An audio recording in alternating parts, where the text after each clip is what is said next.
Okay, so I got, folks, thank you. I got a couple of different announcements, and then we're going to go over everything you ever wanted or didn't want to know about Globus. And then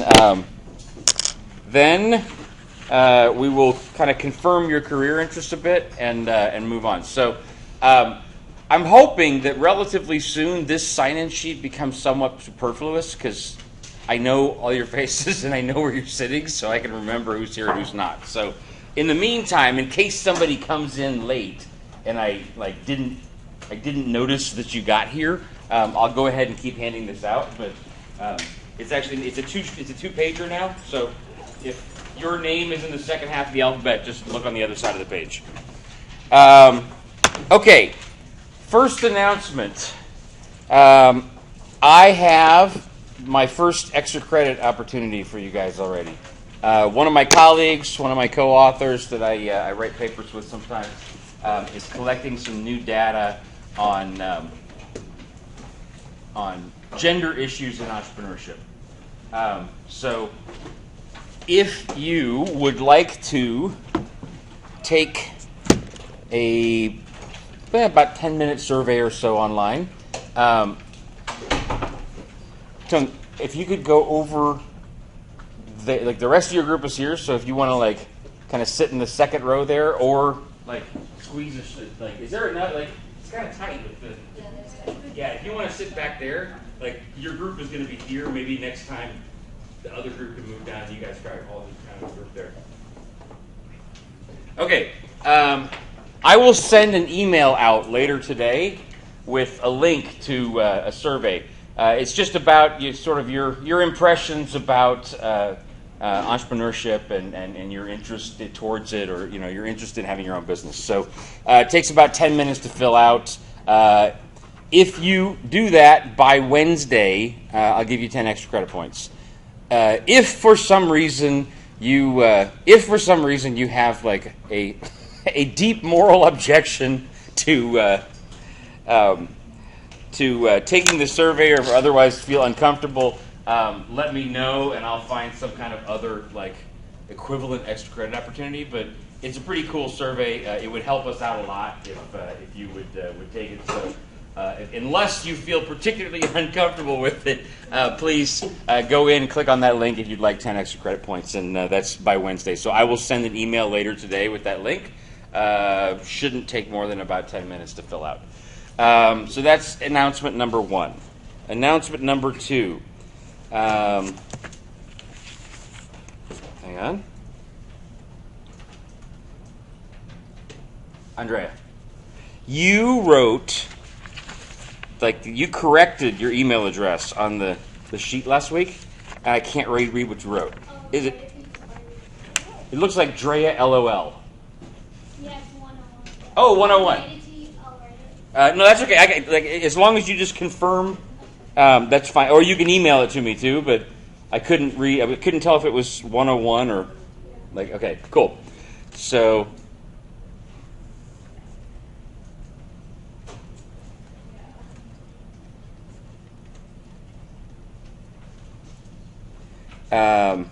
Okay, EO, I got that picture already, so we're good there. And that's all the announcements. So, any other questions before I dive in on Globus?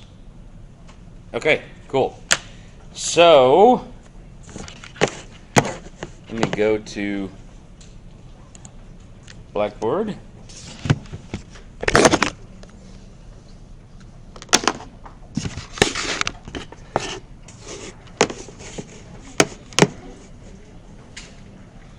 Sure, why not?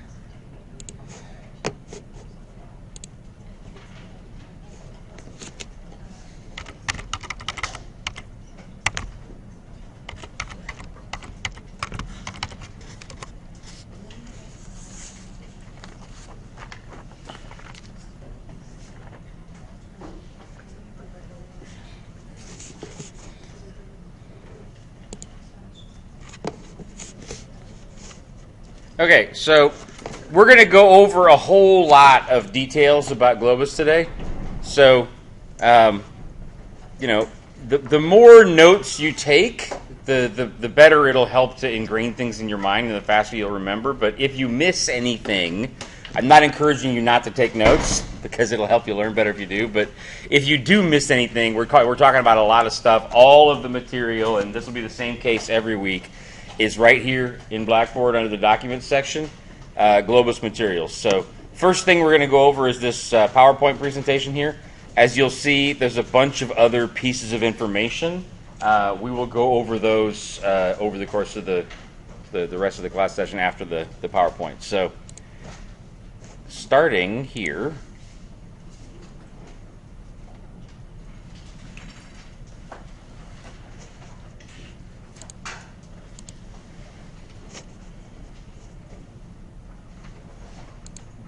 okay, so basically, like I told you guys last week, Globus is a simulation that basically imitates what it would be like for each of your 11 teams to be running a global digital camera company. And when they made this game 10 years ago, people still sold cameras separately from cell phones at times. It's extremely similar to running a global cell phone company. The kinds of issues you're facing would be very similar to if you were running iPhone or Samsung or whatever. So think of it that way. I think it'll be easier for you to conceive of what the simulation is than trying to imagine it solely as a digital camera company. Basically, you'll see as we get into all the decision inputs. It's somewhat simplified. You don't actually make decisions about every country in the world. You make decisions about 4 regions: Latin America, North America, Europe/Africa, and Asia Pacific. So you got 4 different regions, and you've actually got 2 different types of camera or cell phone. One is a high-end model, and the other is a low-end model. So that if you have high-end and low-end markets in each of those 4 geographic areas, that makes 8 markets in total. So each week, you and the rest, like all the people in the team, you can organize amongst yourselves what is the most efficient way to do research and make decisions.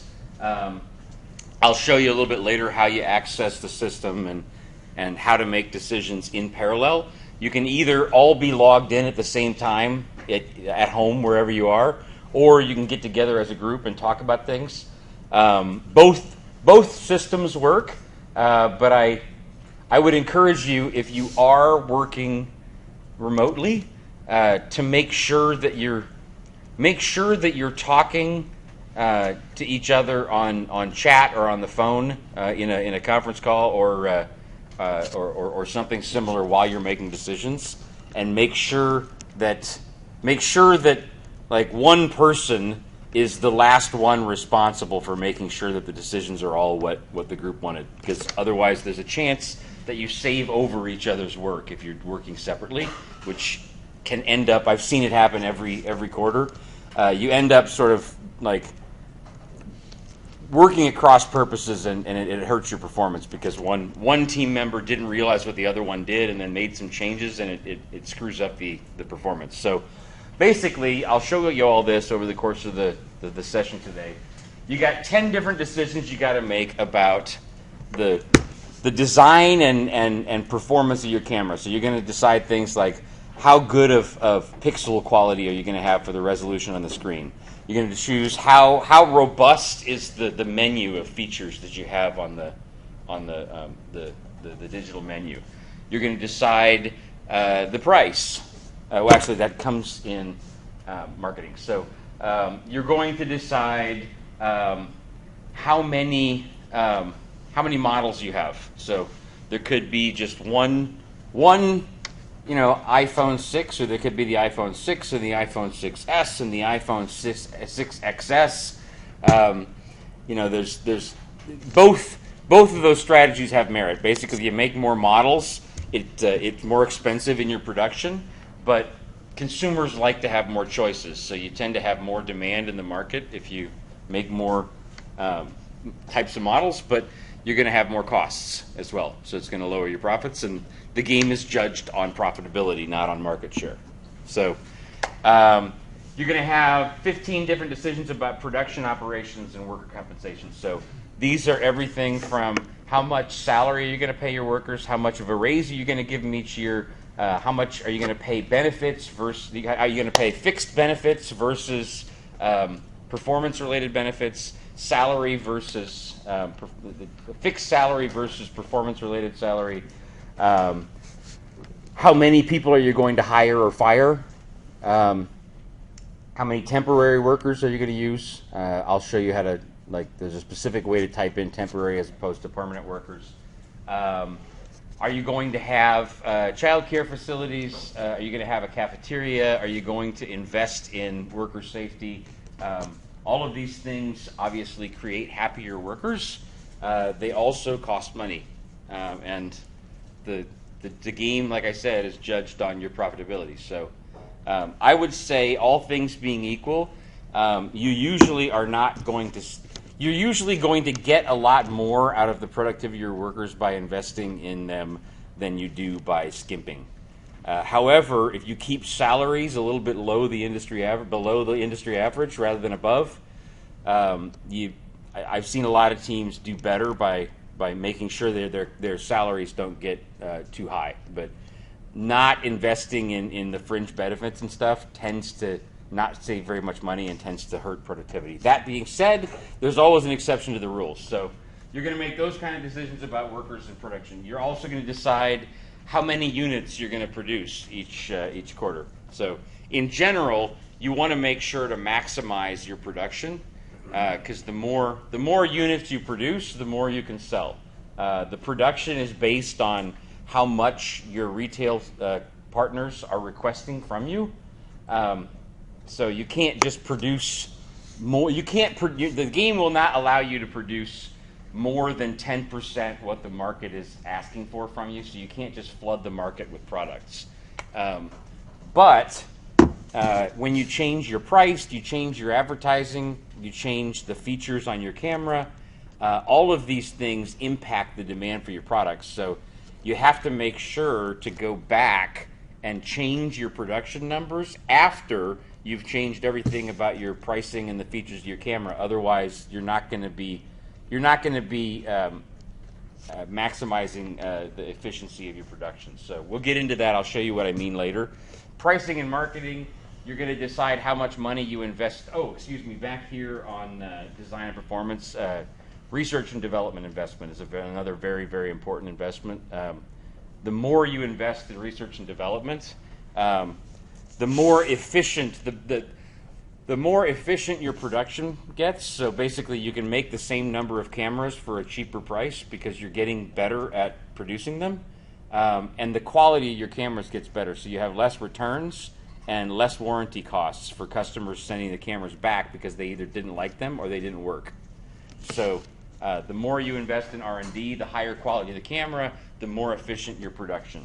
So it's good to invest in R&D. That being said, it's expensive. It takes a big chunk out of your profits. So if you invest, I would say everybody wants to invest highly in R&D to start with. If your company is having trouble, one of the easiest ways to fix profitability in the short term is to cut back on R&D, because it takes a huge chunk out of your bottom line right off the bat. So that being said, going back to pricing and marketing, you're going to decide what the price of the products is. You can make a different price in each of the 4 global markets.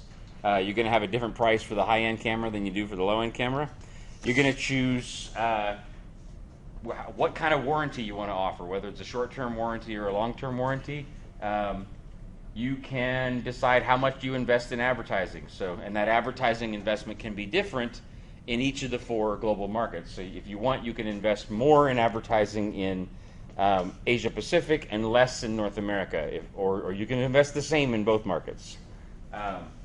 You're also going to choose the number of basically promotions or discounts. So usually for each quarter of the business year, you can say, I'm going to offer 2 promotions, and each one of them is going to be 10% off. And we're going to run that promotion for 2 weeks apiece. So basically, if you add that up, that means 2 weeks apiece, 2 times is 4 weeks. That's a little less than 1/3 of a business quarter. So for 1/3 of the quarter, you're actually going to be selling for 10% less than what the price is that you actually typed into the game, because that's the discount you're offering. So there's a lot of moving parts. It's kind of complex, but that's the way it is trying to make decisions for a large multinational company. There's a lot of moving parts when you're running a company as big as Apple or Samsung.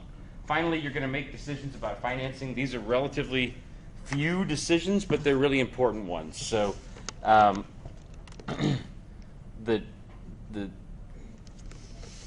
are actually 3 decisions rather than 4, because one of them is related to 2 of them are directly related to each other. So you're going to choose how aggressively you want to pay down your lines of credit. So all of your companies have lines of credit with the bank.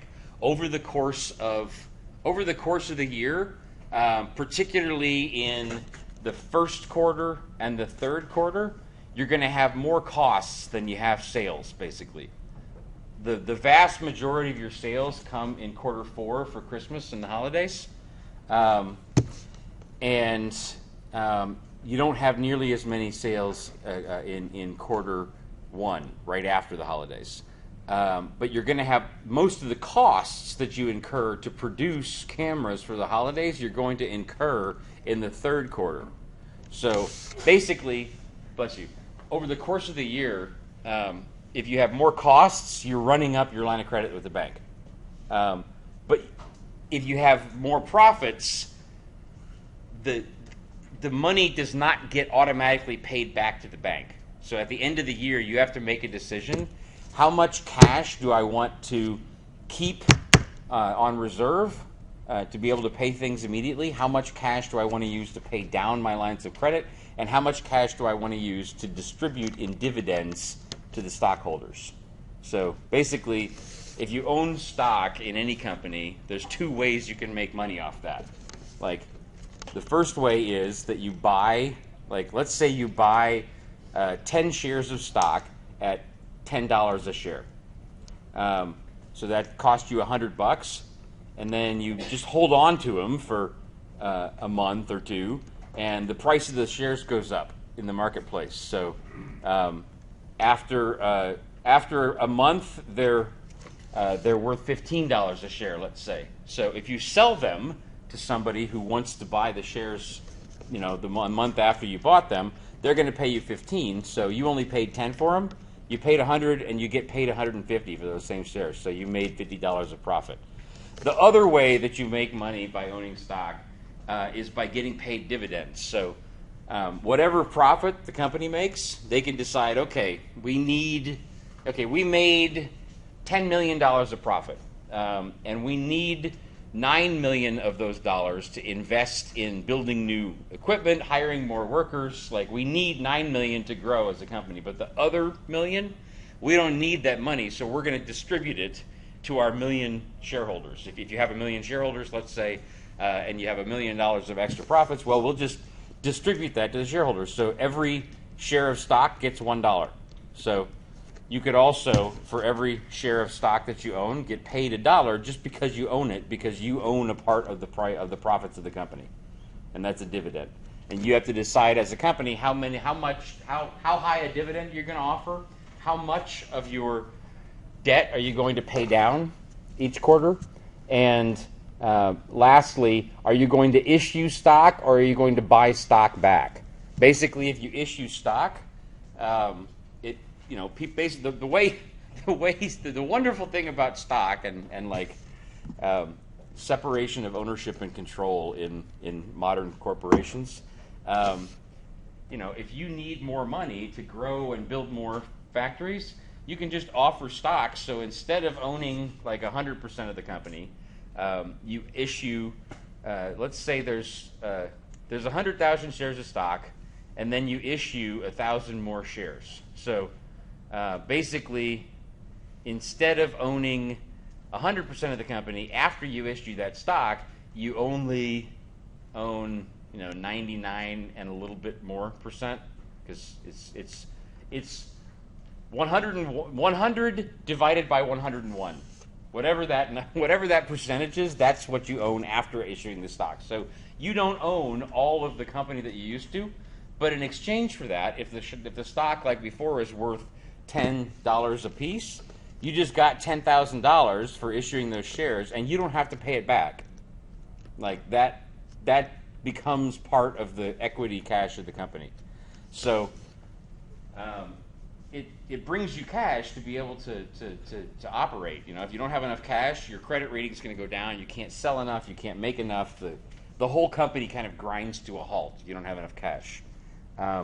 If you offer too much stock, one of the main criteria that you're judged on is earnings per share.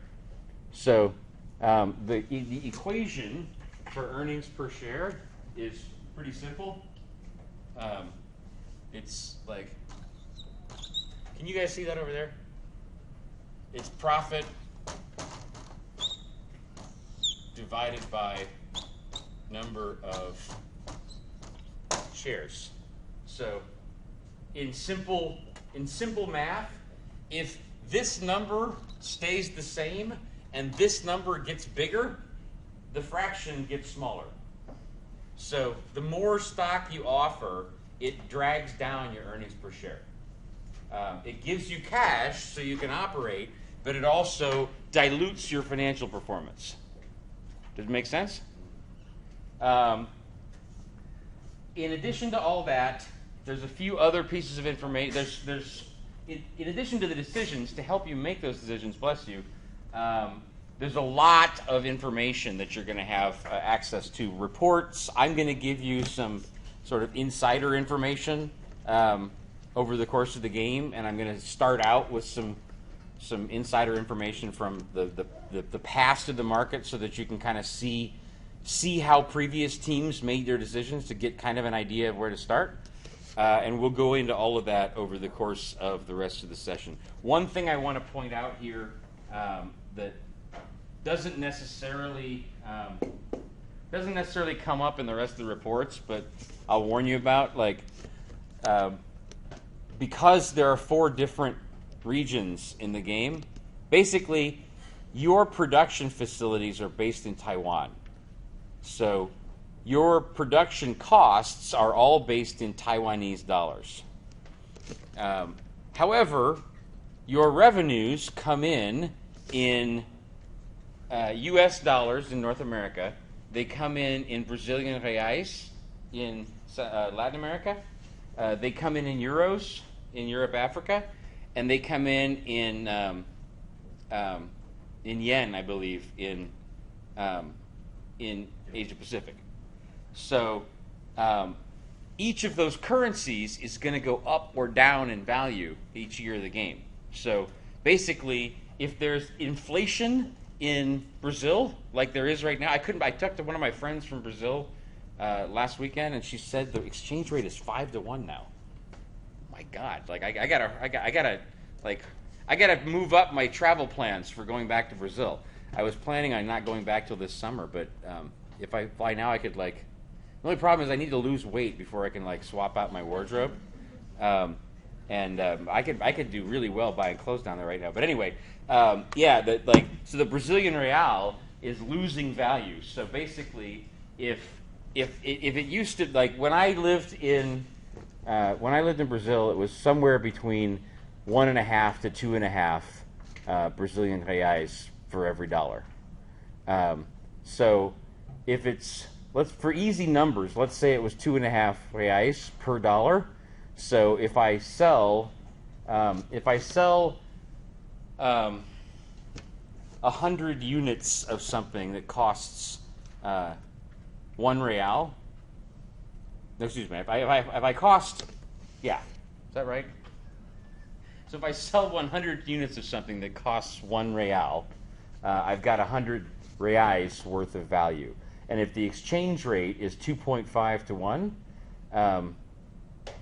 let's call it 2 to 1 for easy numbers. then I've got $50 worth of value for the 100 reais. So if I sold 100 units at 1 real a piece and the exchange rate to dollars was 2 to 1, I got 100 reais of revenue, but that equals only $50 of value. Taiwanese dollars in this case. So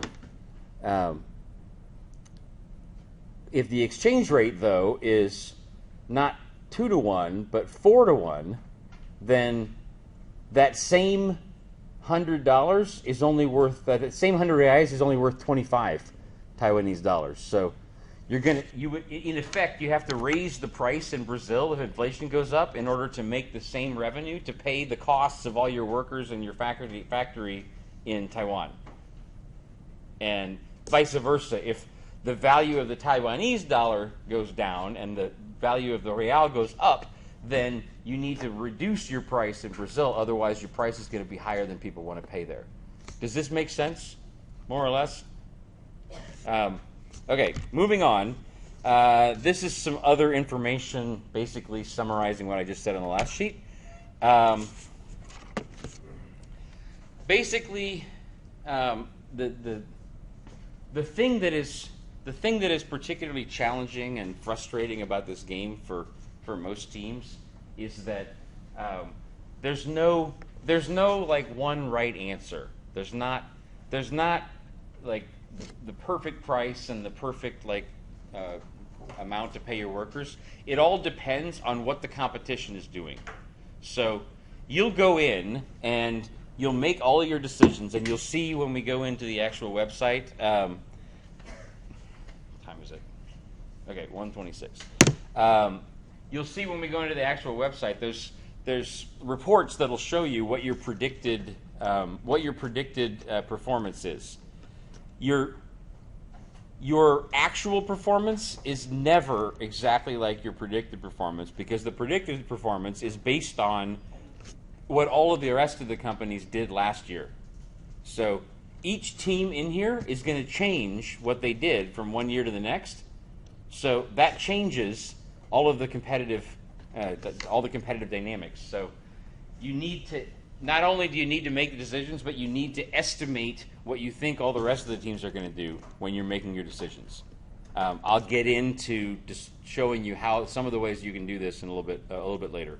So basically, there is no one right strategy. You could have high prices and high quality, low prices and low quality. It all depends on what the rest of your competitors do and how you perform compared to them. So I will show you, you're going to have a bunch of reports that will tell you things about your competition. I will also, like I said, I am sort of like, my role in this game is sort of the insiders or the media, the people that know people that know people. I can go in and like help the teams that are struggling with tips on what you may not know. So there's a lot of report information you can use. When you have exhausted your ability to use that effectively, I have help that I can provide as well to teams that are struggling. We'll get to that over the course of the coming weeks. How are you judged? There's 5 criteria that the game is judged on. First, like I said, is earnings per share. This one right here. Return on equity is the next one. So basically, that means it's similar, but instead of basically, if we cross out that number and we put down, like if we basically take the number of shares and multiply it by the value per the amount of dollars per the amount of the shares are worth per dollar, you get like total equity. So basically, this is a dollar amount. This is a number, not a dollar. So otherwise, it's a similar calculation. So one calculation is profit divided by number of shares. The other is profit divided by what the value of your company was last year. So that's both the value, the price of the stock, plus whatever retained assets you have within the company. The third criterion is your credit rating. So basically, the higher your utilization, just like in private life, like the higher your utilization on your lines of credit, the lower your credit rating is. The less your revenue is compared to how much your debts are. So basically, your debt to income ratio. I mean, how many people in here are already familiar with applying for credit and what you get judged on? So yes, a lot of people, and it's Yanira, right? So Yanira, are you familiar with both debt to income ratio and your credit rating? Yeah. So basically, one is a reflection of how late you've been on payments in the past and how much your credit limit is compared to how much your debt is at a given moment. And your debt to income ratio is how much do you earn, usually as a private person, from your salary. What is your salary versus how many debts do you have? And it's the exact same way with businesses. What are your annual revenues compared to how many debts you owe? And how timely are you in paying your debts? And how much is your credit, how much is your debt compared to the total limit on your credit? The same thing for companies as it is for individuals. So that's the third thing that you're judged on. The fourth thing is that you want to grow the stock price each year. So I can't remember where it starts, but let's say everybody's stock price starts at 40, okay? And you want to grow by 8% annually. So 40. So if it's 40 to start out with, you want to be at 43.20 after the end of the first year.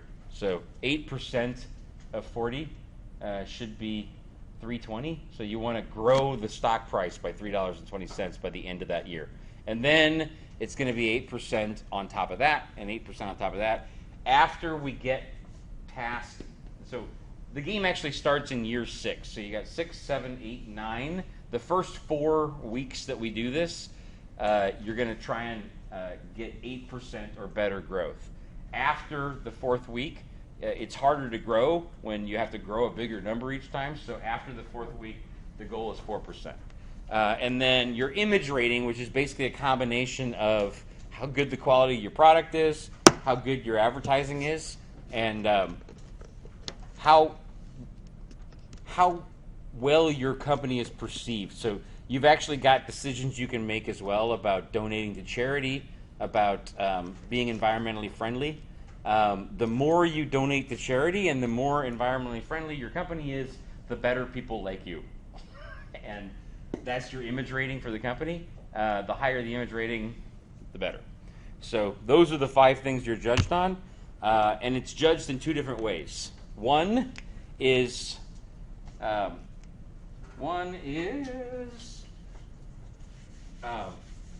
compared to what those targets were that I just said. So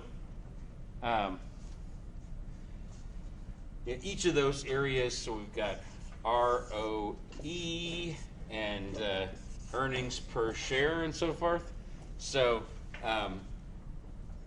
the goal, let's say, our return on equity was 15%. That's the goal, okay? So here's 15%, and let's say your company did 20%. So you're above the goal. You get more than 100% for that part of the goals. But there's a second judgment for ROE, and that's how do you compare to the rest of the companies? So if all of the companies are making 20% return on equity, then so this is going to be what? This is going to be like 133%. But this score is only 100% because it's compared to how the rest of the companies are doing, not compared to a fixed number. Does that make sense? So this goal changes each week. This goal stays the same. And 50% of your score is on the hard number. 50% of your score is on the changing number. The quiz, which is due at the end of Sunday. Basically, it's 20 questions. I give you 60 minutes. It's really just to encourage you to read the user manual. I promise you, if you read the user guide, it's probably 25, 30 pages long. If you read it, you will do better at this game. If you don't read the user manual, you will be baffled. Well, why did this not work? Why did that not work? And there's a lot of details to understand, so I encourage all of you. It's a little time-consuming at the front end, but you'll be really glad. I mean, the 10 points is 1% of your grade. It's basically nothing. If you don't even take the quiz, you're not really going to be that much worse off for getting an A in this class than you would have been otherwise. But for your performance on the game and for what you learn out of the class, I highly encourage you to read the user manual. That's what the quiz is about this weekend. I will. Who asked that question? And hang on. Marissa. Okay. Yes. Del Campo. Yeah. Okay. It's in 2 different places. I put it on Blackboard, and it's also on the Globus website. What's that? You're on the website or on Blackboard? Okay, cool. So I'm almost done with this, and then I'll go to the website and have it up on the screen too and show everybody where it is at, okay? So you can find the user manual both on Globus and in the website. I put it 2 different places so it's easy to find. I won't talk too much about the strategic plan right now, but like I said a little bit last week, we're going to start in year 6 of the competition, okay? So, and first of all, this weekend is practice. All of you guys are going to go in and you're going to make the best decisions you can. The game is going to run its algorithm and calculate which teams did better and worse. And then next week, we will spend an entire class session just talking about what worked, what didn't work, why did some teams do well, why did other teams do poorly. And then I will reset everything. And we'll all go back to, all the teams will go back to being equal again. And we'll start the real competition. And it starts in year 6 of this pretend world. So you're basically taking over the company from the old management. And all of the companies start out equal. So they don't all start out equal in their market shares. Some of the companies are more dominant in Asia Pacific. Other of the companies are more dominant in Latin America. Others are more dominant in North America. Others are more dominant in Europe and Africa. Some are more dominant in the high-end product. Others are more dominant in the low-end product. But all of the companies have the same level of financial performance at the start of the game. And then you start at year 6, and we go year 6, year 7, year 8, year 9, year 10. And each of these is 1 week. So Sunday, this coming Sunday is the practice. Then the next Sunday will be year 6. So 1 week is equal to 1 year in this simulated game. After those first 5, there's going to be a strategic plan, which basically gives you the chance to say, okay, this is where the performance of the company is at right now. Even though we're not the best team in the game, we understand what's going wrong with the company. So we're going to set a target of 10% above where we're at right now for year 11, and a target of 15% above that for year 12. And if we make those goals, you get points assigned for exceeding your goals, the ones that you set for yourself, rather than the ones in the game here. Your total team, the team will get 50 points assigned for your score in the game, and 40 points for your score on the strategic plan. So it's only slightly more in the actual game performance than it is in the strategic plan. And invariably, there are teams that try their best and they just get unlucky in this game. And if you get unlucky in like the first 1, 2, 3 years, it's increasingly hard to like catch up. So I've set things up so that you're not overly penalized for that. Like I said a little bit last week, the highest number that you can get for the performance portion of your grade is 50 points. The lowest you can get is 37.5. So the difference between the best team in the class and the worst team in the class is 12.5 points. It's not the end of the world. You could be the worst team in the class and still get an A on your individual grade. And same thing for the strategic plan. The best teams will get the best possible. The strategic plan is 40. The worst possible is 30. So it's not that big of a difference. The more important thing is that you learn how the game works and why.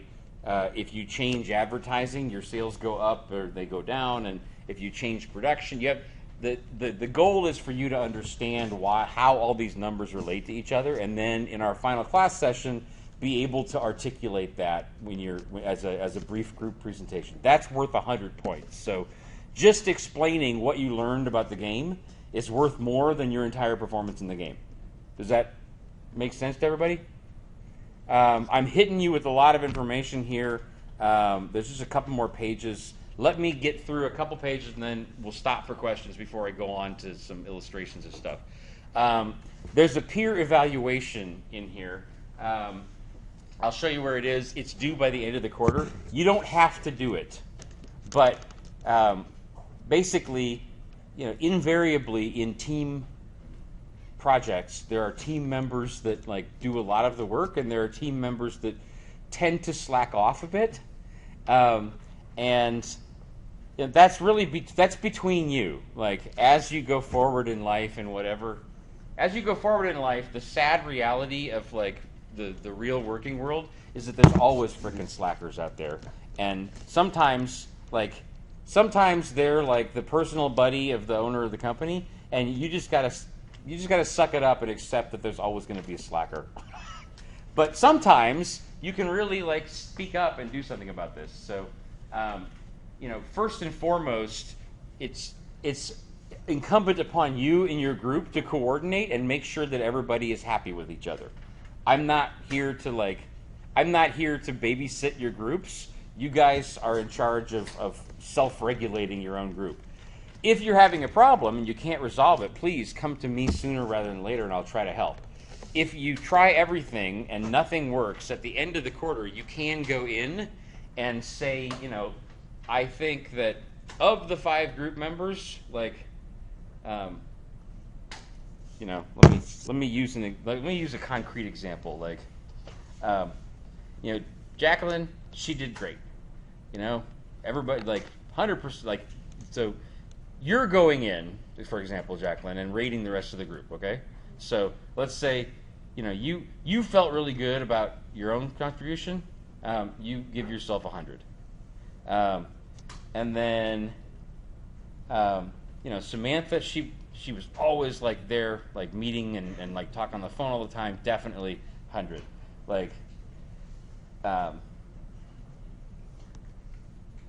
Jessica? Okay.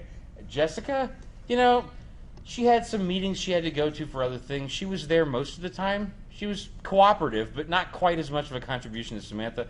We'll give her a 90. And then, Selena and Caitlin, they hardly ever showed up. Like, we tried to cooperate with them. They always had something else going on. They really didn't give a damn. Like, we're giving them like a 60. I'm giving them a 60. And you can do that. It's anonymous at the end of the game. So if you're not able to resolve everything, despite everything you tried, there's the and each of you can do the same thing. So, it's Selena, right? Yeah. So Selena, you can go in and say, I have my own work style. Like I tend to get things done at home. I'm not meeting so much, but I put in a lot of effort on that game, so I'm giving myself 100. But Jacqueline, she's not very good at team. She's not playing good at playing with other kids in the sandbox. So, I'm giving her a lower number, and each of you do that. And basically, the more low ratings you get from your peers, I will lower your grade accordingly. So I hope everybody in here gets along and are able to resolve whatever conflicts you have in the group, and everybody gets 100% rating from your colleagues. If for some reason you're dissatisfied, there's the opportunity to go in and do this at the end of the quarter. Does it make sense? Yes. So you said So it's Samantha or Sam? I can't remember. I don't care. Okay. You said we don't have to do this at all, right? No. So if we don't do it, it won't affect our grade, period. No. But if you don't do it and your peers do, No, I mean if like our whole group. 'Cause if your whole our group, we know each other. yeah. So if your whole group doesn't like, you're all good and there's no reason to do any ratings, it'll just have nothing there, and I will make note. What I do basically, I have a list of everybody's names, and it shows in a column like peer ratings, and I basically look for ratings that are less than 90%. If I see an 80, I like take off 5 points. If I see a 70, I take off 10. If I see a 60, something in the 60 with a 6 in front of it, I take off 15, like that. If I don't see anything, or if I see 90s and 100s, I don't do anything. And that's the last thing I do before I submit grades, is go in and adjust them based on whether anybody, it's not the last thing I do before I submit. Like if your grade is low, there's always a chance to like raise it up. I'll get to that a little bit later. It's been my policy for quite some time that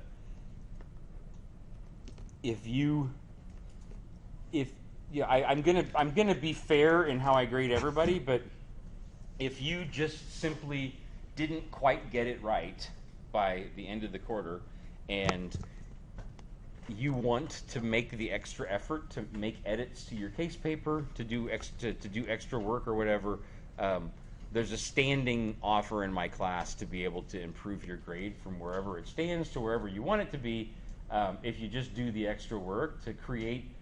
To do the same quality work product that the rest of your peers did in order to get an A. So it's one of the final things I do before I do grades, but not before you have a chance to do extra work to fix it and change your grade. Does that make sense? But yes, if all of you guys get along, just don't fill it out and it has no impact whatsoever.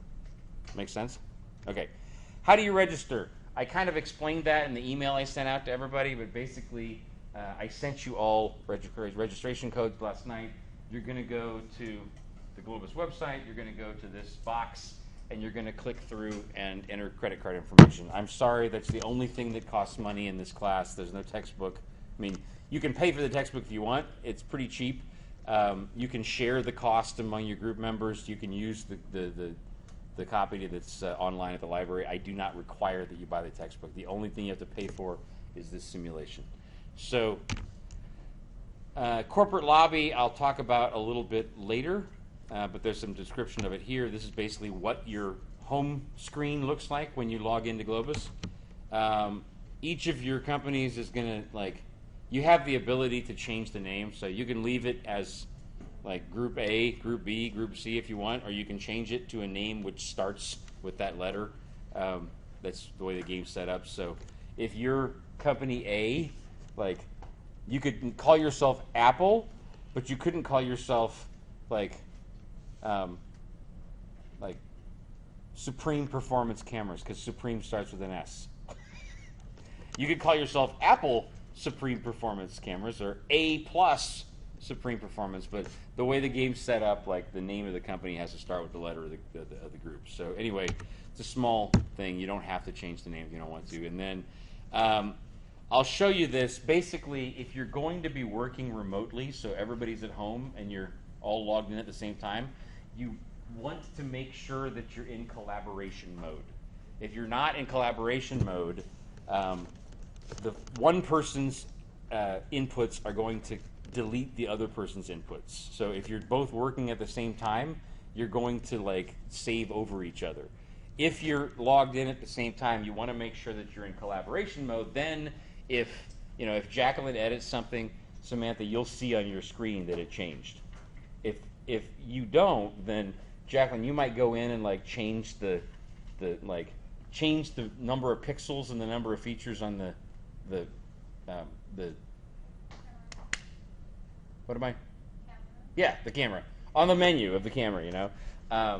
And then if you're not in collaboration mode, like those numbers won't change.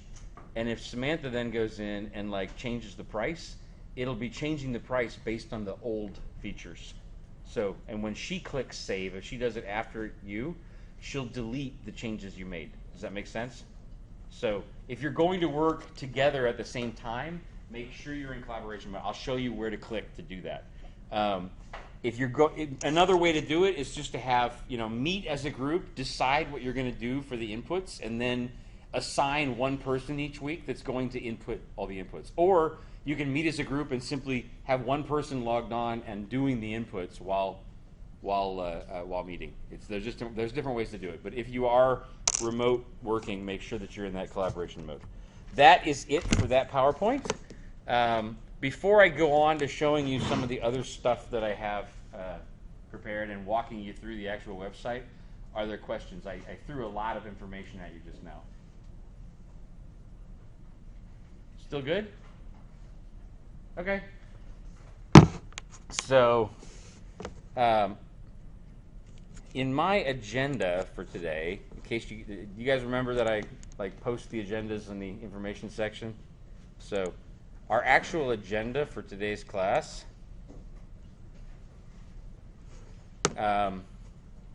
So I just went through the overview. The participant's guide, like Maria said, is in two different places. So first of all, hang on. Let me put this in regular mode. There we go. So the participant's guide is two places. One, it's in Blackboard. So if you go to Blackboard, you go to course documents, and you go to the Globus materials. It's right here. You can open that up. 26 pages. So this is the document that I highly encourage you to read between now and the end of this weekend before you take that quiz. That's one place you can find it. The other place is by going to the Globus website. So the Globus website, like I sent in your emails that I sent you, is www.globus.com. And so I'm gonna log in and show you everything and how it works in a second here. This is the first screen you're gonna see when you come here. So in order to create an account, you go to New Students. You're going to type in the registration code I sent you. So, you all have the exact same 5-digit numbers, and this thing is going to be the same. And the only thing that's different for each of the groups is this last box is the letter that corresponds to your group letter. So, you guys will have a D at the end of it. You guys will have a J, etc., etc. So that's how you're going to log in. As soon as you type in your code and accept the terms of use, continue, you'll be able to put in credit card information and get started. Once you do, you'll be able to log in with your username and password. So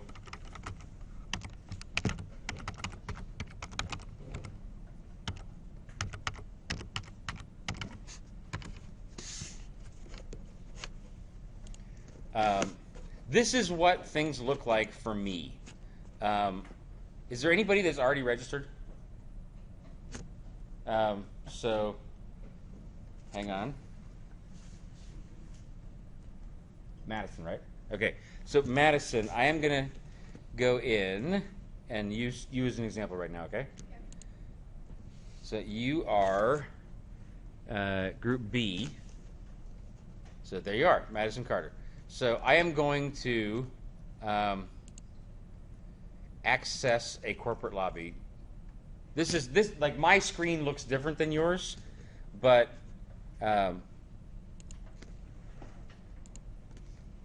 This should be what your screen looks like. Does that look familiar? Okay, so this is what Madison's screen looked like, other than the fact that if you're not in Group B, like it's going to say slightly different information, but otherwise it's going to look largely the same for everybody.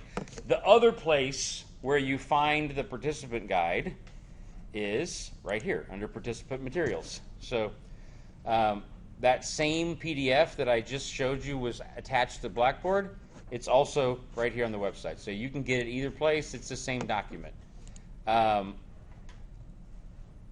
There's a video if you want to watch it as well. I think I've gone over a lot of stuff for you, but they do a great job at preparing materials for this game.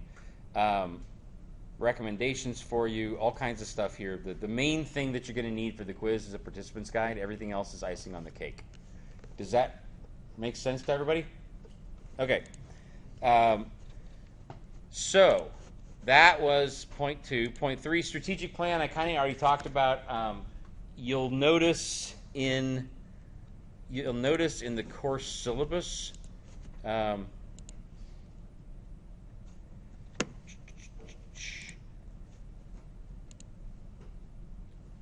You'll notice in the course syllabus that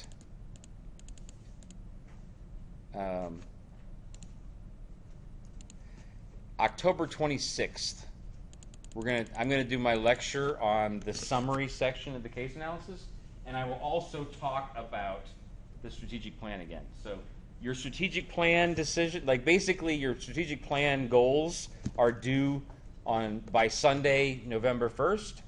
The Monday before that, I will spend half the class session explaining again how that all works, okay? So I kind of explained to you right now in broad brushstrokes terms. You're going to have the chance to set goals for your company for the last 3 rounds of the game, and if you meet or exceed those goals, that's what you're judged on, rather than how high or low you are in the performance of the game. We'll get back to that again later. I'm not going to go through it very much right now. Going back to the agenda, that gives us just 2 more things to go through, and then I wanted to kind of confirm your guys' career interests again a bit, and then we'll call it a day. So the Globus website looks. So this is what it looks like for Madison. I knew it started with an M. Do you prefer Maddie? Yeah. Okay.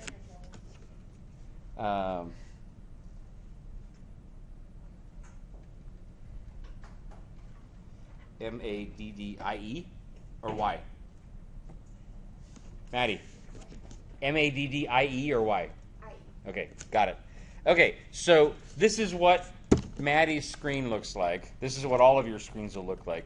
So in order to take, first of all, the quiz that you need to take by Sunday, you just go to Assignments, click on Globus Quiz 1. There is no Quiz 2. That's an option on the game that I don't use, so don't worry that there's not another quiz. The only quiz that you have to take here is the Globus quiz. Now, there are chapter quizzes that are on Blackboard that are due later in the quarter, but what you have to do this Sunday is just go to where it says Globus Quiz 1, start the quiz. You can look at sample questions before if you want. You got an hour as soon as you start. There's 20 questions. I would highly recommend that you have the PDF of the Participant's Guide open, and whatever the question is, do a search on that term and find it in the Participant's Guide. The quiz tracks very closely to what's in the Participant's Guide.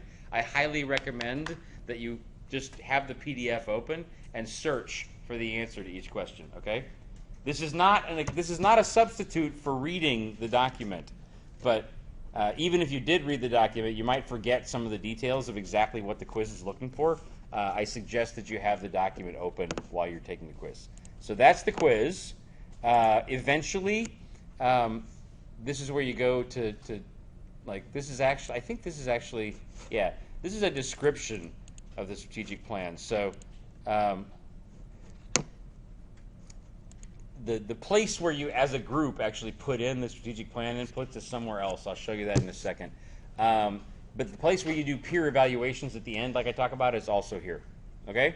So that's that. If you want to change the company name, you can do that by clicking here. You can continue to change it over the course of the game. This here is just a list of when the decision rounds are. That's all in the syllabus as well, so it's kind of redundant, but just in case you wondered what that button does, that is a list of all the deadlines. And then finally, what you're going to need to do as a group or as individuals all logged in together is each week you're going to click on this blue button that says Go to Decisions Reports. Okay? If you click there, it's going to take a second to open up the little interaction window.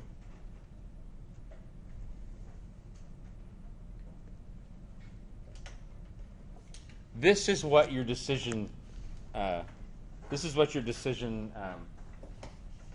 screens will look like. So you'll notice here on the left, you've got little folders for product design, marketing, assembly, compensation and labor, corporate citizenship, which is basically like, donating stuff to charity, being friendly to the environment, and doing nice things for your workers, and then your financing and cash flow decisions. So every place where there's something in blue, that's a decision input that you can change. So you'll see megapixels of image resolution. You can be anything from 10.5, so 6 is the lowest possible, 24 is the highest possible, and if you look down at the bottom, if you look here, this actually shows you like projected costs for your camera. So if you go with a 6 megapixel image resolution, that just changed your costs from, that basically dropped $25 off the cost of your camera. So 6 megapixels is at $102 for your production cost. 24 is all the way up to 127. So each time you change one of these things, it changes the cost of your camera. It'll also change the demand in the marketplace from your camera and a lot of other things. So same thing, LCD display screen. If you move that quality up, it moves the cost up. If you move it down, it moves the cost down. Your zoom quality on your lens, you can have like 2 times zoom is the lowest, 7 times zoom is the highest. Every time you change one of these things, it changes your costs. If you move the numbers up, your costs go up. If you move the numbers down, your costs go down. And each one of these you make a decision on. So the actual color quality in the image, your menu, like I talked about, how many options there are in the menu, the ergonomics of the camera. So how comfortable is it in the hands? Like, is it really designed to fit well with the user's hand and body, or is it kind of awkward to use? Accessories, like does it have extra flash memory cards, and does it have extended life batteries and stuff? Special utility features, you can move those up and down. This is where you write how much you're going to invest in R&D, and this is where you choose the number of models. And you do make all the same decisions for your multi-feature. This is your high-end camera. This is your low-end camera. And you'll notice if I crank all these numbers up, eventually, you see how that went from 2.5 stars to 3 there?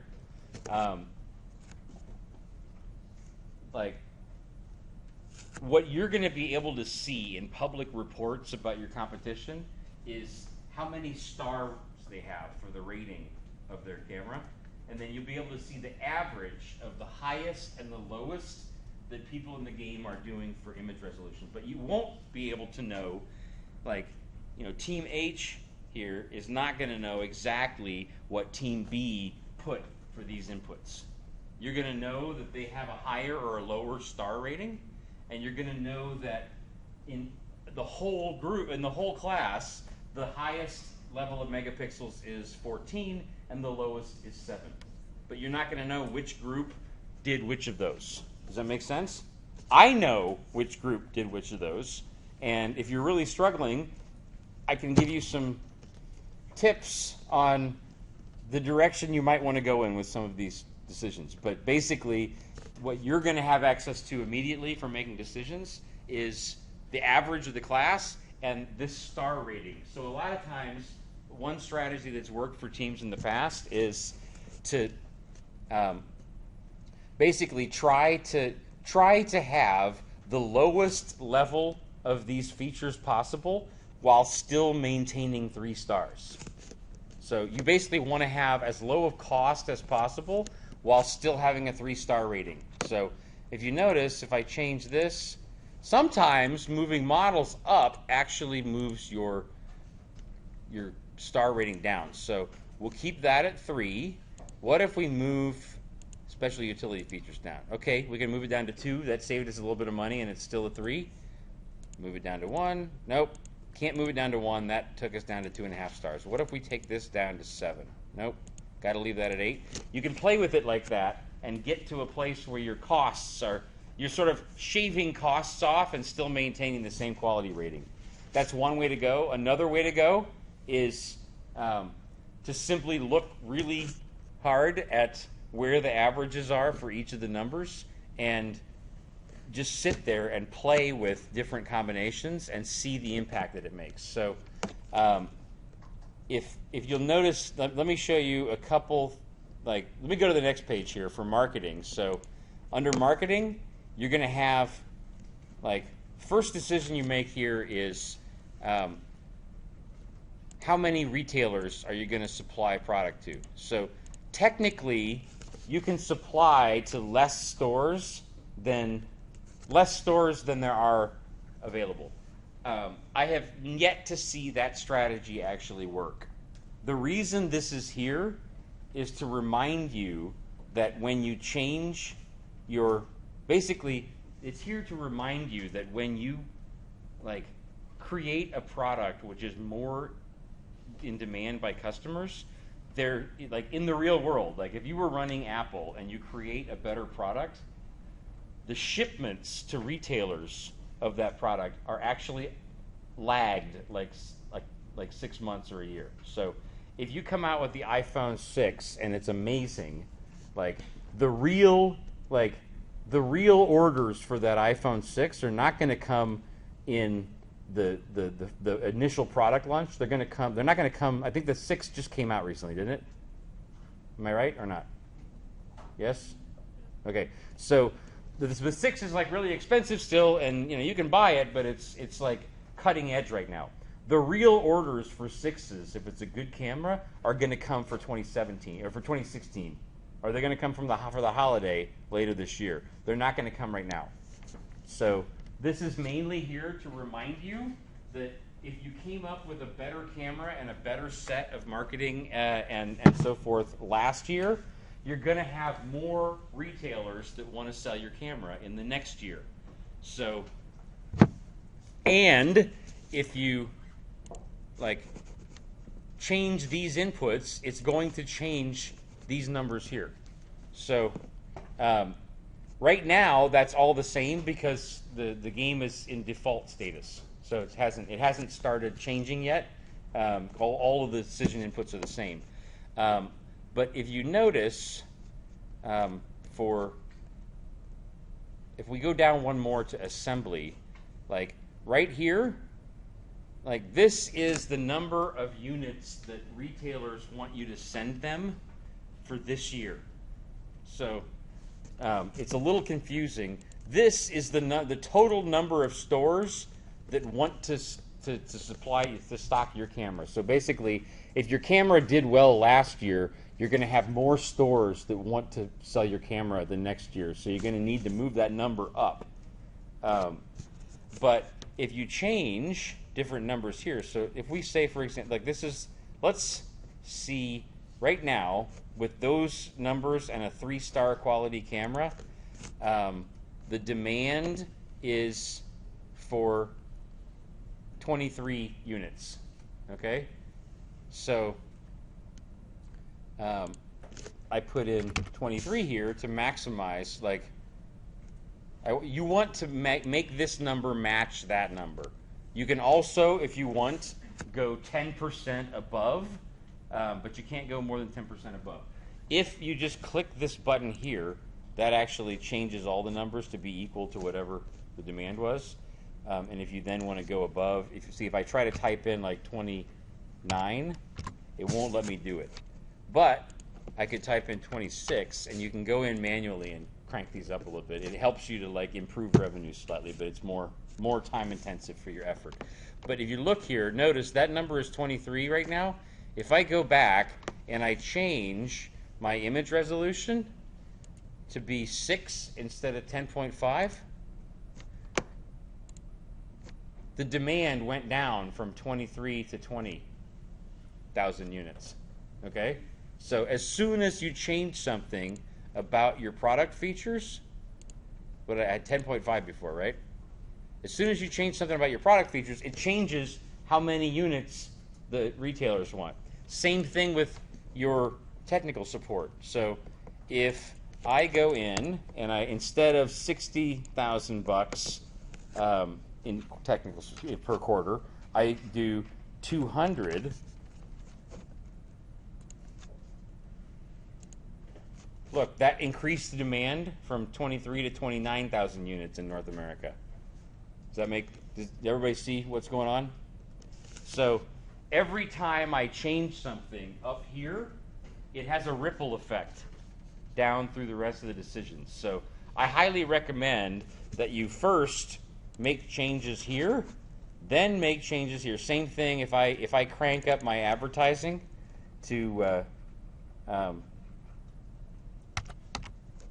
1.5 million per quarter.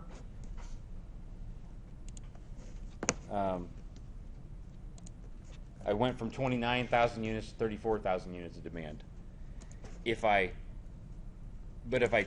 increase the price, for example, 160 to 190, I went back, was it 34 before as well? So it looks like I can increase the price and it's not going to make much, like, there's an opportunity to make more money by increasing the price because it's not hurting my my demand there. But you'll see if I move it up all the way to 250,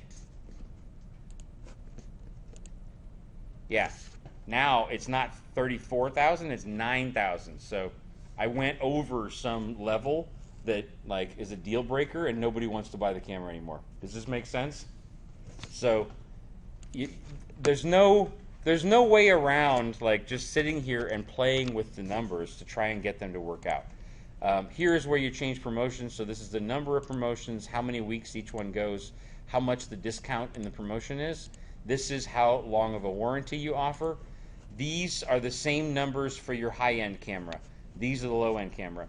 Now, when I said that you need to kind of predict what you think the rest of the teams are going to do, you'll notice after a year or two of this game, or a week or two of class, you'll notice that the price tends to go down from one year to the next, the average price. Or you'll notice that the level of money invested in marketing tends to go up each year.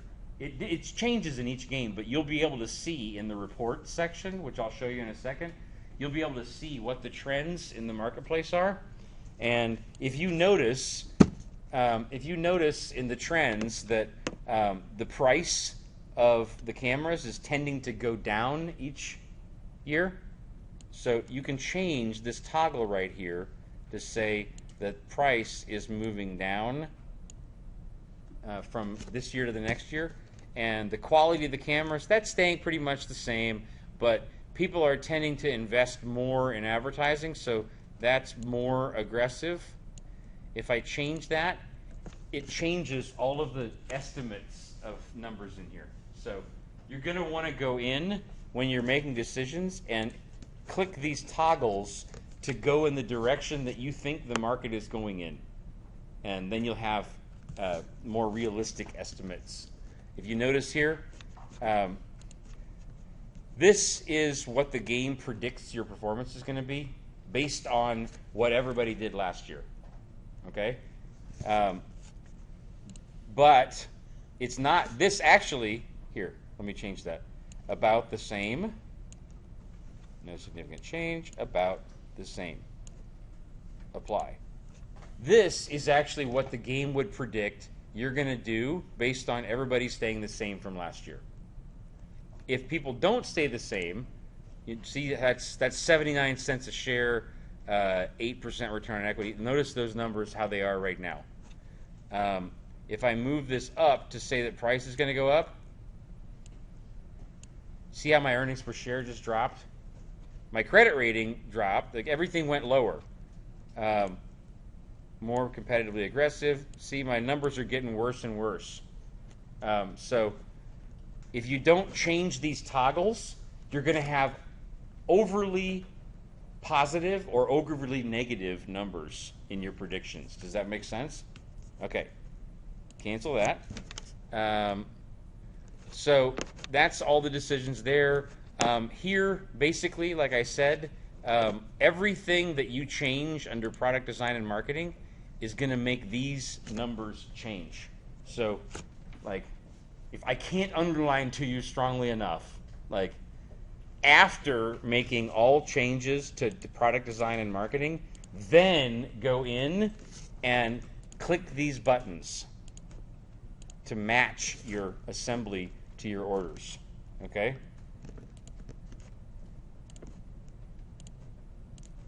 If you really want to like sell the maximum possible, you can also go in manually and type in a number which is 10% higher than whatever the number is here in the bottom of the green. So 10% higher than 34 is probably 38, maybe 37. So if I type in 39, it'll probably won't let me do it. Nope, 38 is the highest number it'll let me type in. And now probably 35 is the highest I can type in. Yep.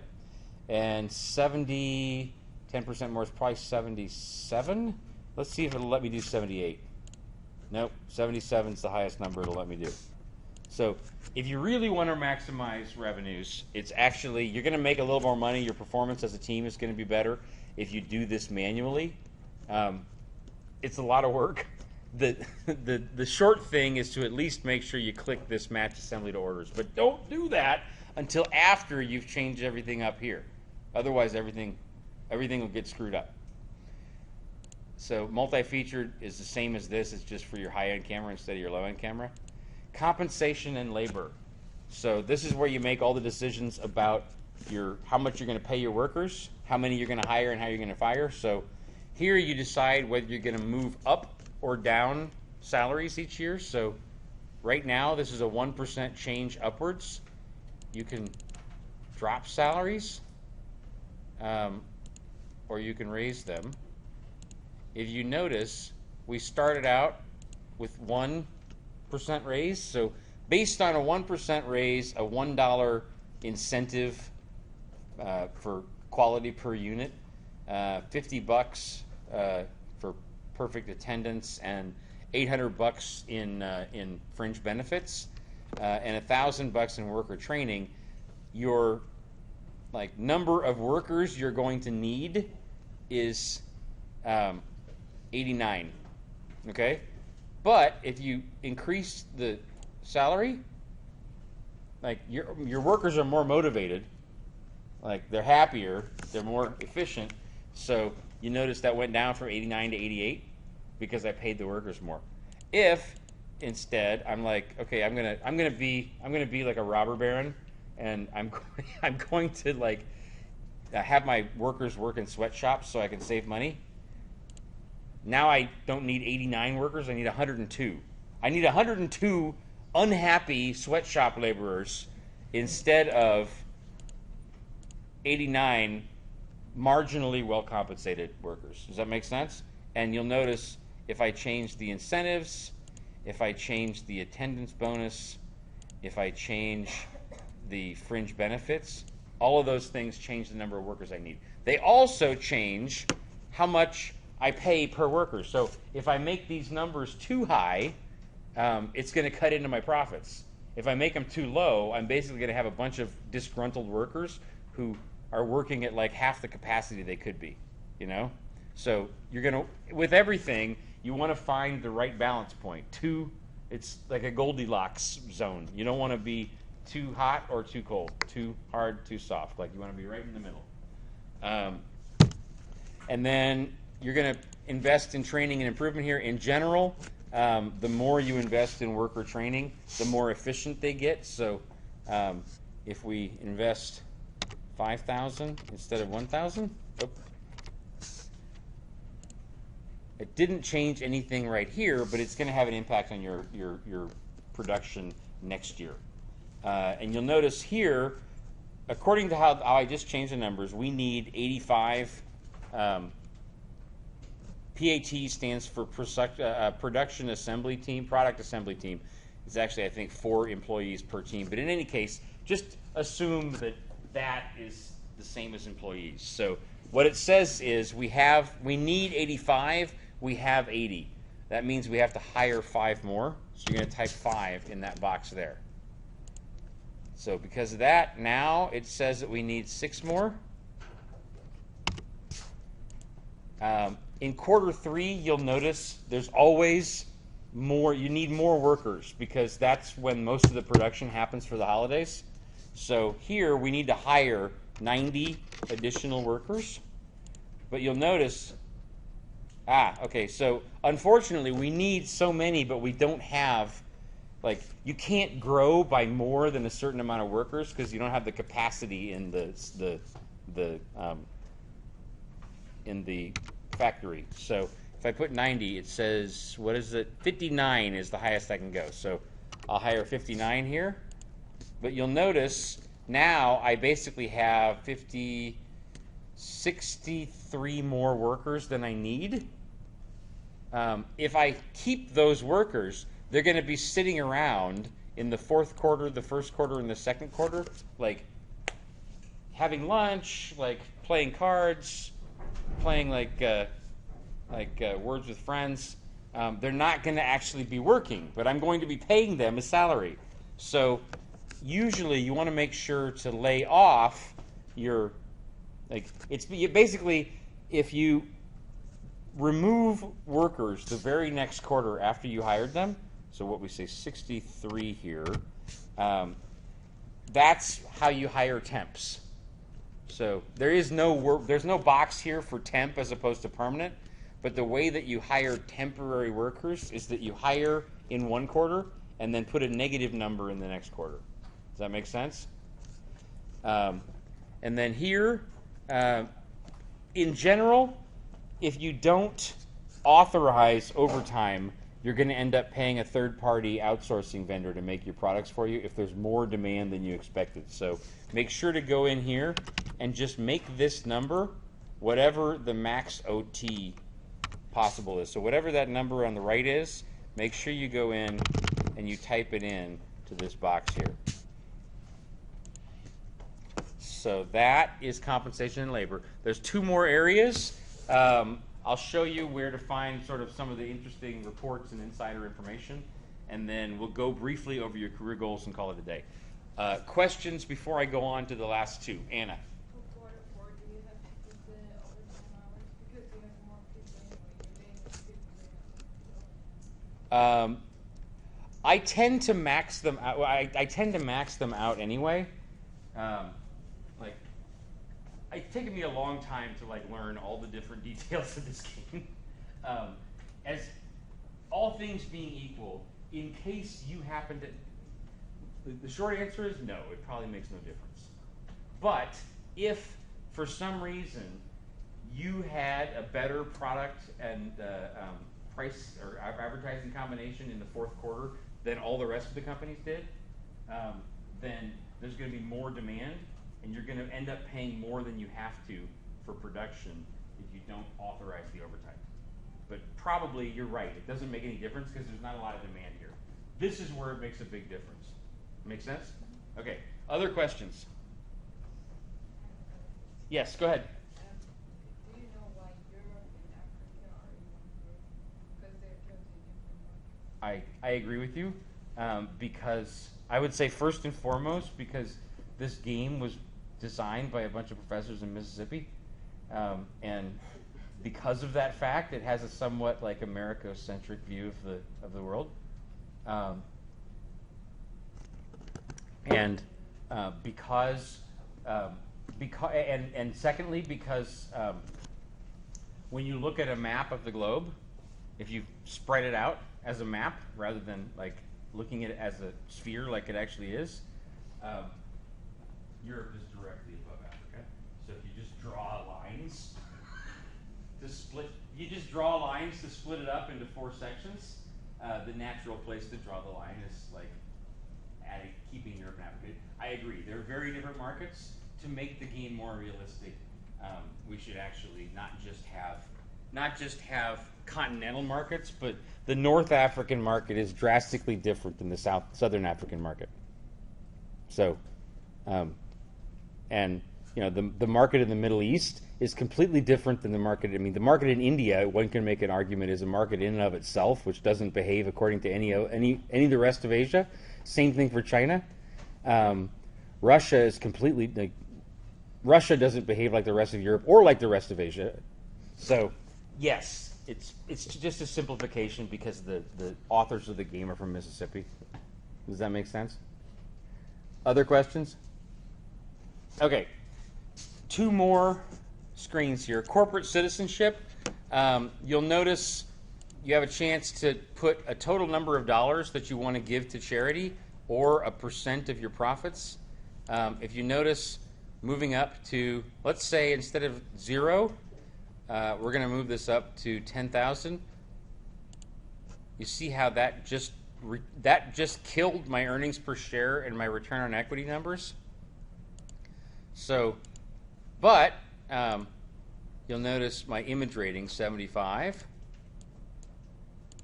76. So people like me more, but the investors hate me because I just tanked all of our profits. But people think the company's really cool because we give a bunch to charity. So you want to make you do want to give some money to charity. So look, if I do 6,000 instead of 10, I'm still at a 76 image rating. So I still have a higher image, but I'm not making nearly as much dent in my profits. So you can either do it as a dollar amount or as a percentage of your profits. Basically, has similar kinds of effects. You have yes/no decision to make on whether you're going to be environmentally friendly. Again, you'll notice if it's no, your earnings per share and your return on equity numbers are higher. If it's yes, your image rating is higher. Energy efficiency, similar. If I invest money in that, I went from if I go from 0 to 5,000 there, I go from a 76 to an 81 image rating. So being energy efficient is good for my image, and it only cost me a couple dollars in earnings per share. So that's probably a good idea there because it didn't have much negative side.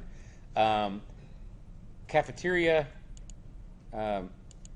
ventilation, those are also going to increase your image. They're also going to make your workers more productive the following year. But again, it takes down your profits slightly. And then having a supplier code of conduct also increases your image rating and lowers your profits. So it's a balance that you have to decide where you're going to strike. Finally, finance and cash flow. You'll notice here, loans outstanding and authorized line of credit. So your total line of credit is basically $100 million for this company right now, and you've got $36 million in loans outstanding. But you've got, and you'll see here, ending balance, 0. So unfortunately, I can't pay down any loans here because I don't have any cash available. Here, however, I've got $2,620,000 in cash available, so I could go in and pay down some of my loans there. And I could do the same thing here at the end of the year. I could go in and pay down about $12.6 million. And unfortunately, it didn't make enough of a difference to change my credit rating.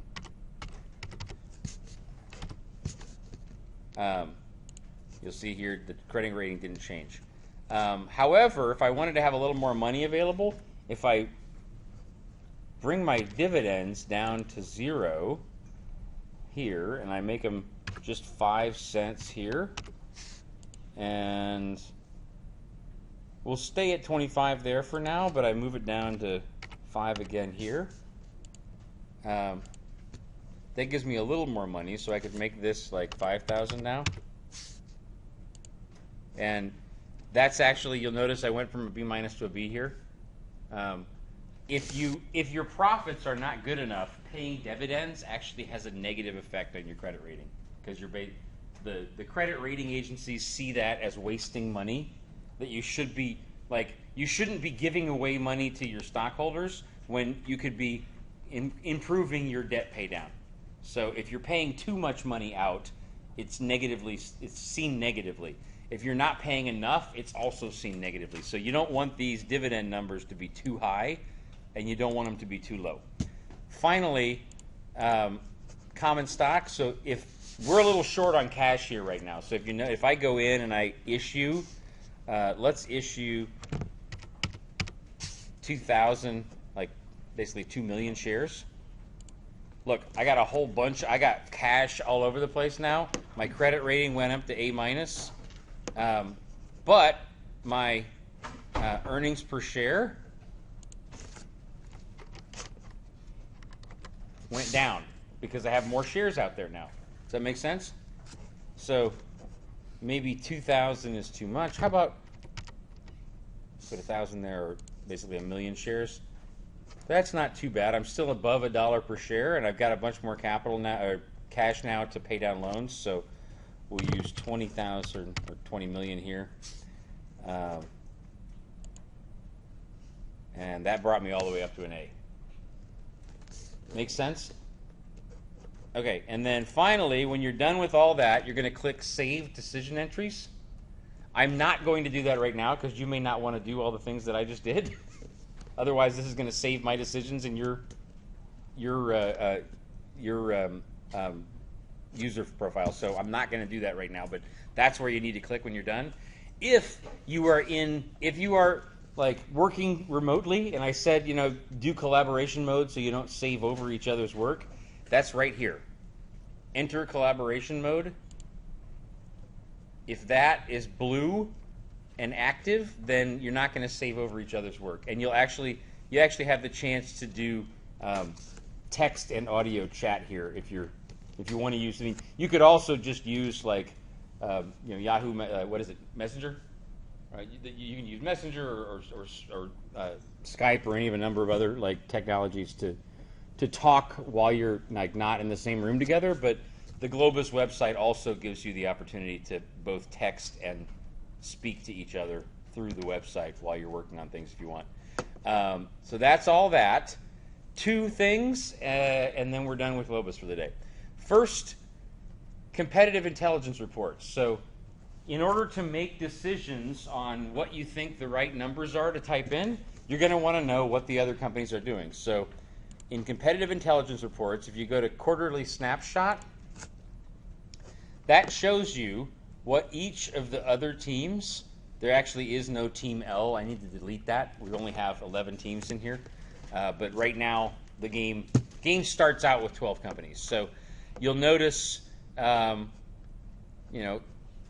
support, company A is spending $250, company D is spending $190. You can kind of see what everybody's doing for tech support. You can see how much everyone's spending on advertising. You can see what the prices are, what the promotions are. Right now, they're all pretty much the same because the game is like starting at a default level. The reason why the tech support and advertising is different is because this is North America, and not each of the companies has the same market share in North America. So that's why the level of tech support and advertising is different. If we move this to Latin America, Europe, Asia, you'll notice that the numbers change there.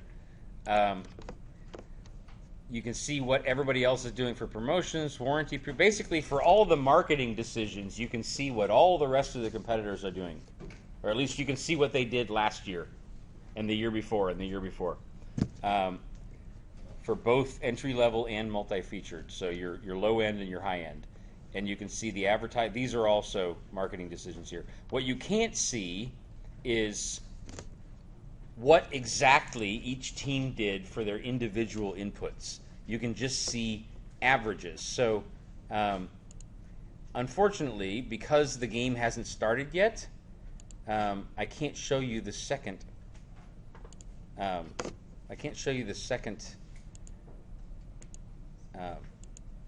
Example. So let me log out. Let me log back in as myself and show you what the other report that you can use looks like. This is last winter's EA 490 class. This is the final results of the competition. So if I go in and I just log in as Mario Vargas, for example. Oops.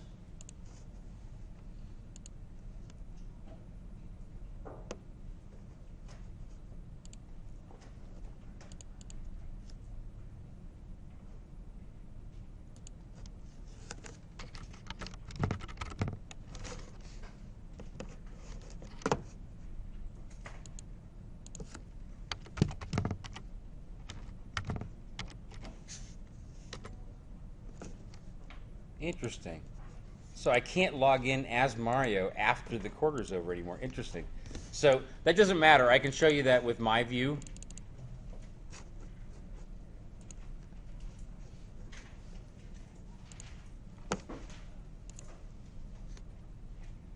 So in my view,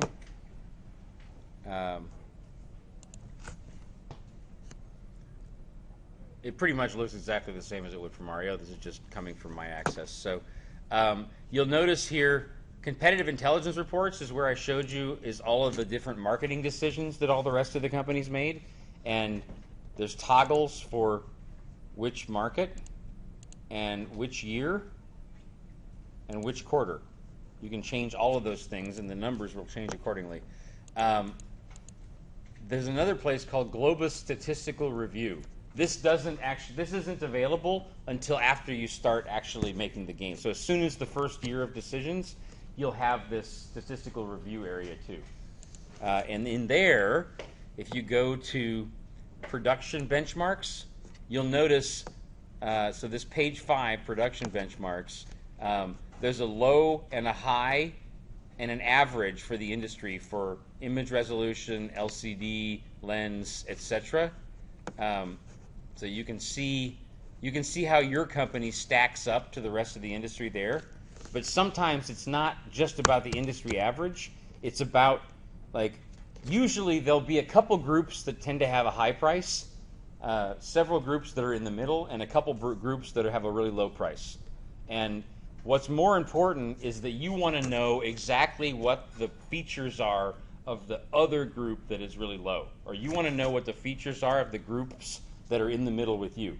Or you want to know what the features are of the group that is high in price too. It doesn't matter so much what the other groups are doing. It matters what your direct competitor is doing.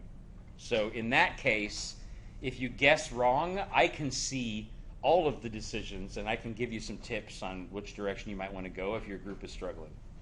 So this is where you go first for information. You'll notice I just went through a couple of the pages. There's more information than you could ever want here on how to analyze the performance of your company. Eventually, this is where you go to type in the strategic plan. I'm not going to distract you with that right now. We'll talk about it again before it's due. You've also got information on company operating reports and a company analysis. So all of these give you good information about how your company is doing. Last thing to show you before we're done for the day is if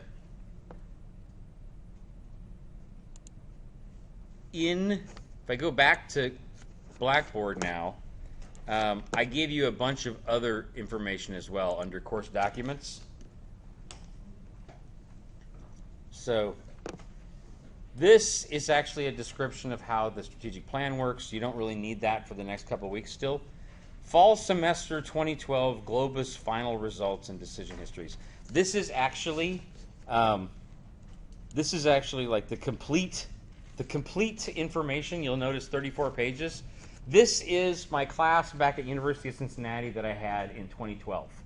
This is the final ranking of the groups after 14 years of the game, or 6, 7, 8, 9, 10, 11, 12, 13, 14, 9 weeks. And you'll notice here, this is every decision that each of the companies, I had less students in this class, so there were only 6 groups instead of 11. But you'll notice this is what each of the teams chose for image resolution, display, quality, etc. In year 6, year 7, year 8. You can see through the whole game what each of those 6 teams chose for each and every one of the inputs, and you can see which teams did better and which ones did worse. Okay, so I've given you an entire list of all of the decisions from a prior game. Should help you to know where to get started when you're making your decisions. That's on Blackboard. Also on Blackboard are some tips that the top performing team in 2013-2014 did a little extra credit assignment for me to write up their suggestions for how to do well in the game. So I agree with a lot of their suggestions. They are listed in this document here. So R&D is really important to invest in. The price quality rating doesn't mean a lot. So this is like insights from one of the groups that did really well from a couple years ago from Cincinnati. They wrote this up, and I make this available to everybody each quarter. So read through that. It's some useful tips. And then finally, and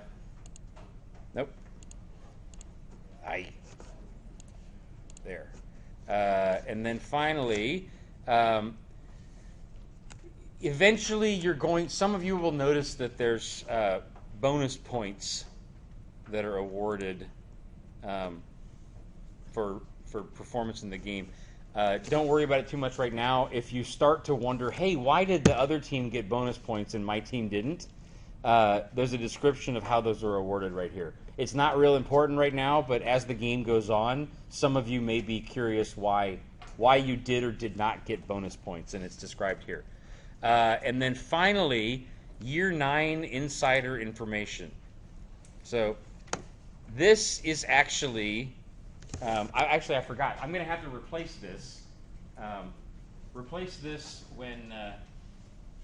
we go forward. This is from last winter, and basically I went in after Year 9, and I just posted for everyone what all the rest of the decisions were, so that basically before the strategic plans were due, all of the teams could see where everything stands.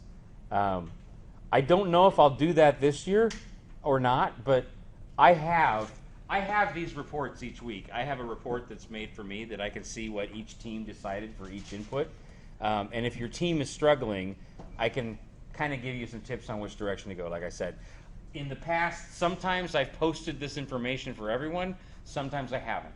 Obviously, it helps learning. The groups that are doing poorly love it. The groups that are winning don't like it because it evens the playing field. So we'll think about whether I do that or not, but you can see here another example of what the teams were doing in the middle of the game last winter. So you've got all that information at your disposal.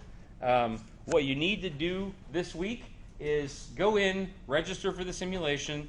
By the end of the weekend, take the quiz, and as a group, go in and move all those toggles to where you think you want the decisions to meet, and click Save. You've got to do that before the end of Sunday. You don't have to do it on Sunday. You're welcome to do it now already or on Thursday, so you don't have to work on the weekend, but it's due no later than the end of the weekend. One last thing I just want to point out here quick, and then we'll call it a day. The Google Drive document that I sent you guys to tell me your background and your career interests, I have added a couple columns to that now.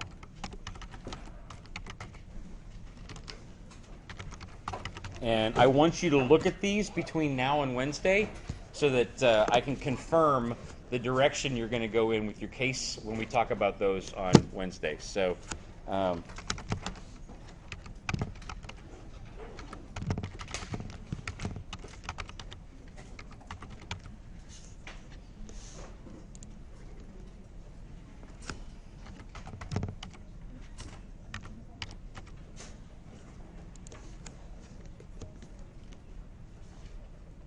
okay.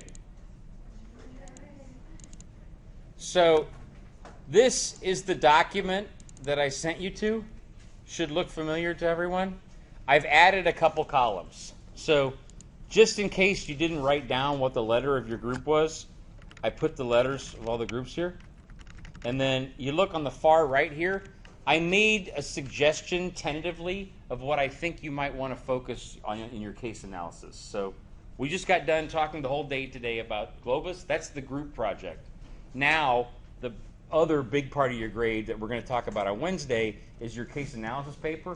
That's all individualized. So one of the reasons why I asked you about your career interests is because I want you to write a case analysis paper that you can actually show to future employers and be proud of. I don't want you to do a report on Google if you have no interest in working for Google. That would be a waste of time.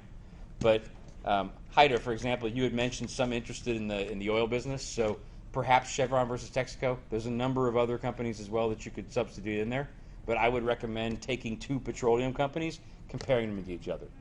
So if you want to do something else, no problem. Just make sure to let me know by the end of the week. For everybody, I've gone in and made those decisions as well. If, for example, Samantha, you didn't really mention anything in particular except for HR, so that you're not wasting your time on the drafts.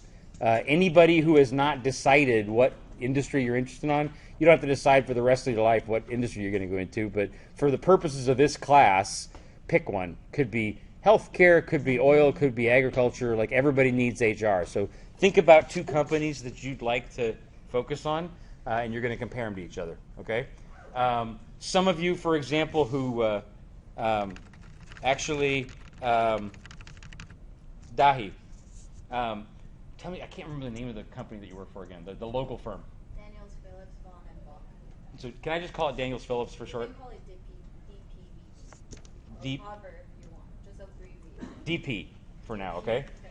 So I would suggest, I couldn't remember the name of it, so compare DP with one of the big four, as a competition. Yeah, for example.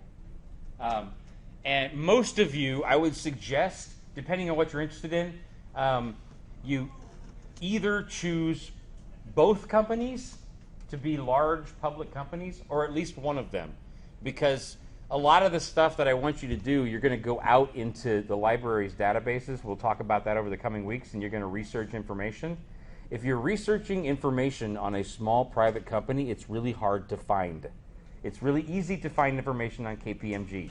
So, it's not too hard to find stuff for DP because you work there, so you can find it yourself. But it's also not hard to find stuff for KPMG, even though you don't work there, because there's reports in the media all the time about how things work at KPMG. So please take a look at this sheet between now and Wednesday, because by the end of this weekend, you also need to do the first draft of the 5 sections of the so section 1, you're going to do a draft by this weekend of your case paper for the management analysis section.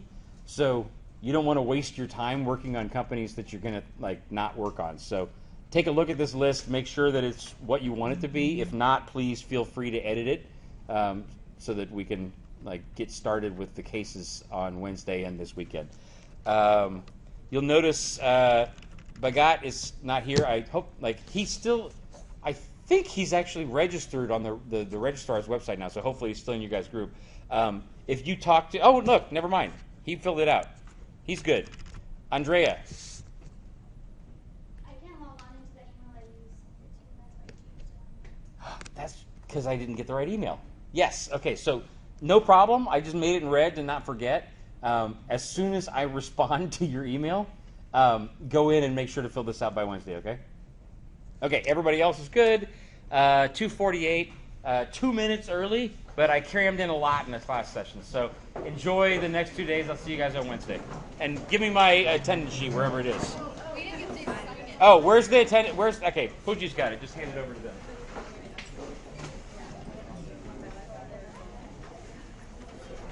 So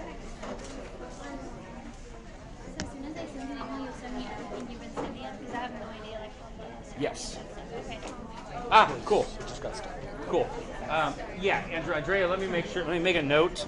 I'll email you tonight. Actually, here. I've already. It's DREEA 101, right? Or is there 3 E's? Okay. But it's one. I couldn't like my only problem was I couldn't tell if it was 101 or LOL. Yeah. 101. Okay, at Yahoo, right? Okay. You can email me, but I'll make a note to myself. I'll email you everything you need. Okay. Thank you.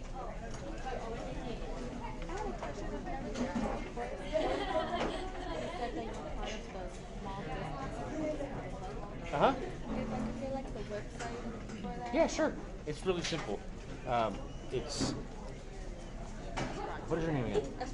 Esperanza? Okay, Esperanza. Or you can call me SB for short, too. Either way, Esperanza's a cool name. I think I'm gonna keep saying Esperanza. Is okay? Yes, it's Okay, so Someone forgot the phone in my basket. what's that? Someone forgot it. Oh my goodness! Anybody missing a phone? There you go. Oh, there you go. Okay, SB. So I said I was gonna call you Esperanza, and then I went to SB. So it's pretty easy. You just go.